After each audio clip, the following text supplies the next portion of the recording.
O'sha kun keldi. Oxiriga yetib keldik. Nima deng?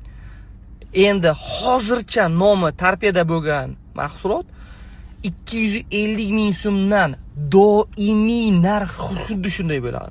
Ya'niki bu aksiya emas. Bu narsaga erishdik, birodarlar. Erishdik. Endi hamma va doimiy 3 pachkasi 250 ming so'm bo'ladi. 2-3 kun sabr qiling. Nomi torpeda bo'lmaydi, chunki torpedani nomi hindistonliklarda ekan. Biz patent qila olmaymiz uni. Shuning uchun men qog'ozlarini ko'rsataman. Hozirgi torpeda hindistonliklarniki o'zi aslida nomi. Kelishdikmi? Buni arzonlashtirish uchun nimalardan o'tmadim? Boshimga nimalar tushmadi? Lekin baribir qildik. Ko'zini o'ydik. Zo'r bo'ldi emas.